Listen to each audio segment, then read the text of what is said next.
Hi, welcome to the weekly news roundup. I'm Vida and these are your headlines. Heightened security measure during Chumban. Prime Minister Hun Sen praises China ahead of its founding anniversary. City Hall brings down Boregela building. Dharma Yatra between Mekong countries to take place in October. World Bank approves $1 billion in development assistance. United Kingdom says it will retain trade benefits for Cambodia after Brexit. As always, we begin with national. Prime Minister Hun Sen has ordered relevant authorities to ensure public order during Chumban by increasing security and monitoring traffic flow. Mr. Hun Sen on Sunday said on Facebook, the Chumban National Celebration will run until September 27 and Buddhists across the kingdom will visit pagodas and meet relatives. He said the authorities must strengthen security measures and ensure efficient management of traffic, while those going on a mass exodus must follow traffic rules. He said, quote, "Please drive with understanding and high respect of the laws for the safety of the collective, especially during this Chumban." Additionally, the National Police on Tuesday laid out its security plans during a closed-door meeting with nearly 1,000 police officers following an order by Interior Minister So King. National Police spokesman Lieutenant General Chai Kum Khun told reporters after the meeting, police officers will be deployed to pagodas and crowded places during and after Chumban. He said their task is to monitor festivities and prevent illegal activities. Mr. Hun Sen also made the news again this week for an interview he did with Chinese media on September 9, where he praised China ahead of its upcoming 70th founding anniversary.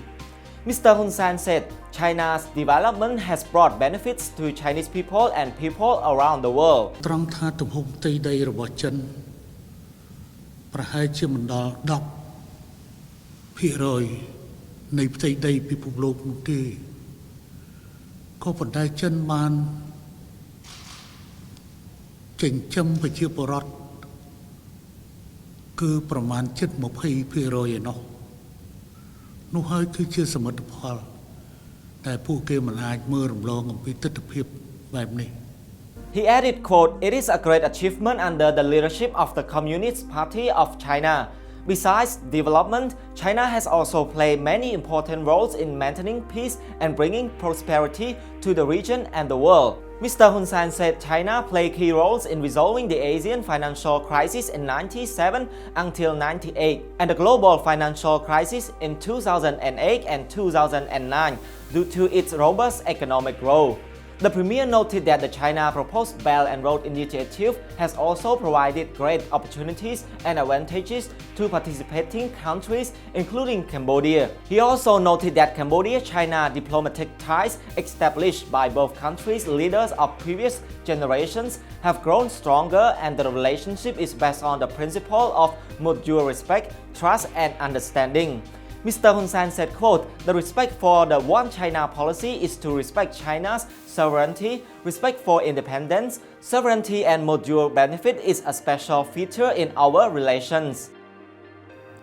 City Hall earlier this week oversaw the demolitions of a building used as a makeshift home in the Boregela area as some of its residents were detained in the Prampi Makara district office to avoid confrontation. Deputy Governor Mien Chanyada and City Hall spokesman Med Miepekdai led the operation, sealing off the area from human rights group and journalists. City Hall used 4 excavators to knock down the building. Several six-roofed homes nearby were also demolished. Soson, a community representative, said City Hall invited 13 people who live in the building. The villagers were held for hours as City Hall demolished the building. Ms. Son said, quote, "All of them were brought with a promise to solve the problem, but they were not allowed to leave." The Boregela dispute began in 2003 after the government gave Pan Imek, a construction company, the right to develop 14.12 hectares of community land. However, the company was only able to build 8 out of 10 promised apartment buildings due to high costs, Likado said. In 2012, police and military forces evicted about 380 families from the area and relocated them to Kandal province. Only a handful of families remain today. About 120 monks and Buddhists from Cambodia, Thailand, Laos, Vietnam, and Myanmar plan to conduct a Dharma Yatra, a pilgrimage of peace spanning 2,000 kilometers across the 5 countries next month. The announcement of the pilgrimage was made at a press conference on the second Dharma Yatra in 5 Mekong River Basin countries in Phnom Penh on Wednesday. Sopachai Varapuchong, Secretary General of Bodhi Gaya Vichalaya 980 Institute, said at the conference that the pilgrimage is scheduled for October 14 to 31. It will start from Wat Prasat Phangao Pagoda in Thailand to Shanstad in Myanmar, then to Dien Bien Province in Vietnam, Luang Prabang Province in Laos, and back to Thailand before heading to the final destination in Siem Reap Province.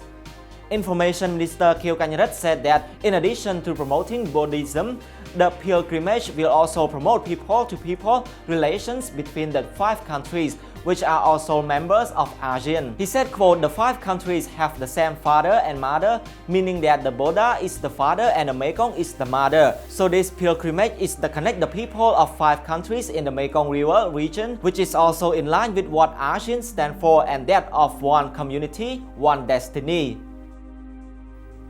And on to our top business stories, the World Bank has officially approved the disbursements of $1 billion to develop priority sectors in Cambodia, the Ministry of Economy and Finance announced Monday. The loans will be provided under the Country Partnership Framework for 2019-2023 approved by the World Bank in May, according to a statement. The statement was issued after a meeting between Economy and Finance Minister Onpon Monirat and Victoria Wawa, Vice President of the World Bank for East Asia and the Pacific. It said, quote, "This program is a medium-term cooperation framework between the Royal Government of Cambodia and the World Bank that will provide loans to support development, especially the government rectangular strategy phase 4. According to a World Bank report published in May, the partnership framework will support Cambodia's progression to the next stage of its development. It said, quote, "The program reflects the government priorities and will address the country's challenges of limited economic diversification, rapidly increasing urbanizations, human capital deficiencies, and infrastructure gaps. The framework focuses on state efficiency and boosting private sector development. It will address several challenges related to supporting the financial and business sectors, as well as improving the efficiency and effectiveness of the public sector."